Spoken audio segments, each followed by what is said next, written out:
My dear friends, the expectations were high, but fairly early on I had to ask myself one question. Have they gone overboard with the amount of features here? Will the headset still be able to win me over? Today we're talking about the Creative SXFI Air Gamer headset, which can be used both wired and wirelessly.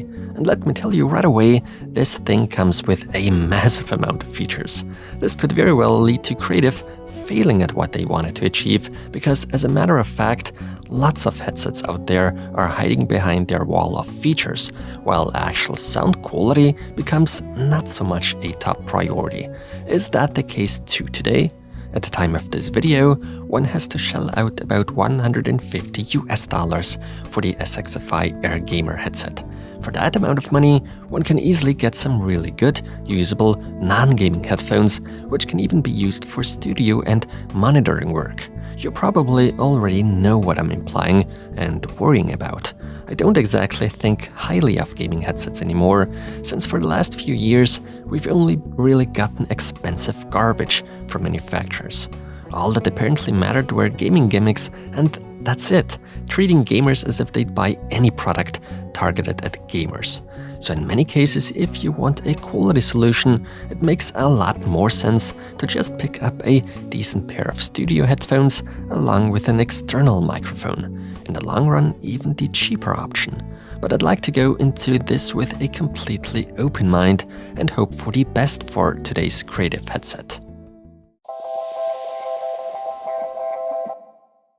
The stuff that comes included is nice. Lots of paper, the Air Gamer headset itself, but also a 3.5mm audio cable, a USB Type-C cable, a USB-C to USB-A adapter for it, apparently a small rubber plug for that microphone port on the device itself as dust protection, and of course the very nice looking so-called commander mic. It supposedly should deliver quite the amazing results while being fairly flexible. Let's first talk about build quality. As we're used to from Creative, pretty solid quality all in all, even though there's definitely room for improvement. For instance, I can't help but notice that when adjusting the size of the left ear cup, the mechanism is pretty loose and gravity does most of it on its own. Maybe it's just my sample that's affected by that. Other than that, size adjustment works well, is nicely numbered and reinforced by a headband out of metal. The headband comes with protein leather but lacks any noteworthy padding, which luckily in my case didn't take away anything from the comfort of wearing this headset. The padding on the actual ear cups on the other hand, I like a lot. Nice and big, fluffy and comfy for long sessions due to that nice breathability, if we want to go with that term. The ear cups themselves offer slight flexibility to adjust to different head shapes, but do not allow for rotation though. We are dealing with stereo cans here, albeit they're also being advertised for 5.1 and 7.1 sound. If I'm not entirely mistaken, that's done all virtually though.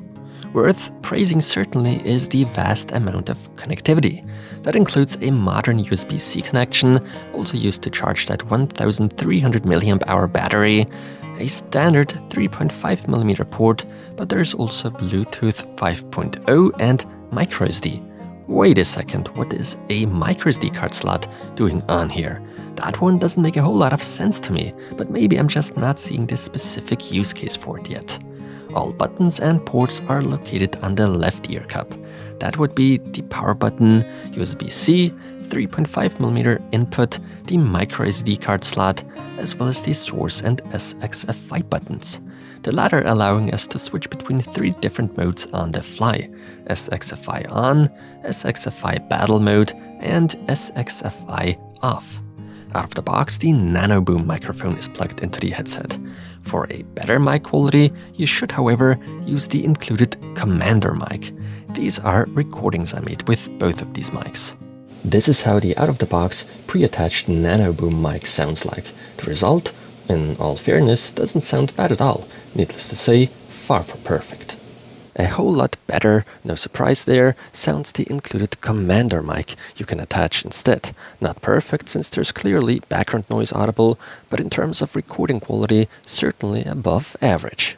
A super important feature apparently with gaming headsets has to be RGB lighting. It can't be missing. In fact, with the help of additional software, one can change the color, but even without any software, you can switch between a static blue, RGB rainbow effect, as well as completely disable the lighting. Honestly, I don't really care, since you don't get to see the fancy light show anyway when wearing the headset. Much more interesting I find those touchpad gestures, because yes, the left ear cup comes equipped with a touchpad, and by either swiping up and down or sideways, you can control quite a bit. For instance, volume control, switch back and forth between songs, and via Bluetooth answer or ignore phone calls. Works like a charm. One feature I truly think certain users will find extremely useful is going by the name of Gamer Chat. Not every platform you game on allows for direct communication with others. By being connected via USB to the platform in question and being paired to your phone via Bluetooth at the same time, you can simultaneously game and, let's say, communicate via Discord on your phone. Personally, I have no need for any of this, but I imagine that feature will be dearly loved by some. Creative, as so often, strives to pack support for as many platforms and scenarios under a single roof as possible. Unfortunately, that doesn't always work, even though from a technical standpoint, it would be achievable. Thanks to the SXFI Control software that one can download, one can do a lot of customization. The highlight for me, as so often, happens to be the equalizer. And this leads us to the next, and if you're asking me, the most important part. Exactly the topic I'm most scared of when dealing with gaming headsets. The bare untouched audio produced without any activated features or assisting effects turns out to be rather heavy on the mids and highs, in return very low on the bass, so there's hardly that much punch left to it. Only after doing some adjustments with the equalizer, we can put some more bass into the foreground, but it doesn't really sound like a good solution to audiophiles.